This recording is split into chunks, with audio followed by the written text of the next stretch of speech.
morning. I'm Reverend Neil Lachlan MacDonald, Minister of Lochbroom and Coigach Free Church, and I'm sure, well, I hope I'm not the only one that has good intentions. Good intentions that don't always translate into what I might have hoped they would be. Sometimes my good intentions fail to materialise into anything other than just that. Good intentions. That's certainly the case for me when it comes to recording sections for Westeros Radio on a Sunday morning. I know well in advance when I'm to do it, and I have the greatest of intentions of getting it done, and yet so often I have to be prompted or reminded. Life gets in the way, I miss deadlines, and before you know it, you're scrabbling to catch up. Now, whilst a minor oversight in the grand scheme of things, there are other areas of life of much weightier significance, which, if overlooked, can have a serious impact on us, on those around us, or even on our eternal destiny. Good intentions won't mend a broken relationship. Good intentions won't provide for our family, won't pay a bill, won't finish a job, won't even prepare the dinner, unfortunately. Good intentions may be good in their origin, but can turn out to be hopelessly unhelpful in reality. Because good intentions can only be good if they're actually acted upon, and therefore brought to fruition. Faith is an area of life with great significance, both in life and perhaps more so in death. And yet it is something that so many people put off making a decision about or taking decisive action on. They have good intentions about it, good intentions when it comes to matters of faith, but it never really goes any further than that. I wonder about you. Have you good intentions when it comes to matters of faith? Are you putting it off until another day?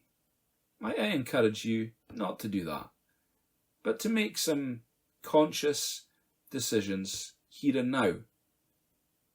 Decide what you're going to do with Jesus and his invitation to you to come and to know rest for your soul and to know the joy of a future in his eternal presence.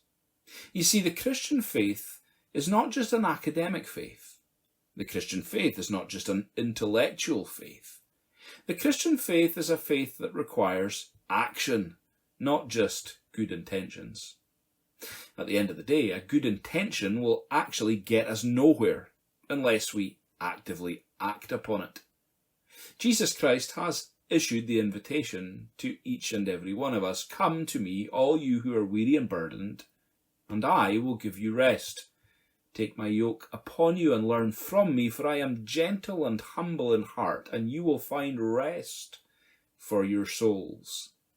This is a gracious invitation. It's a wonderful promise. But it requires more than good intentions from us. It requires action.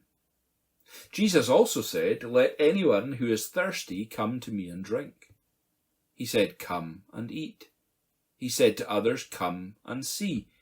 He said to some of his disciples, "Come, follow me." These are invitations. These are exhortations to act. These are invitations that are extended to everyone. However, there is a condition to them. You have to be hungry. You have to be thirsty. You must be inquisitive.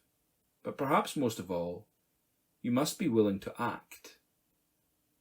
If you are, then these invitations are accompanied with promises that are transformational both in life and in death. Because Jesus says that those who thirst, that their thirst will be quenched. And those who are hungry, that they will be fed.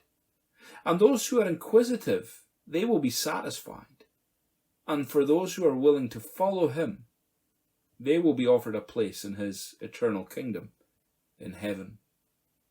The hope of heaven is not for those with merely good intentions, but it is for all those who would respond positively, actively, to the invitations and promises of Jesus Christ.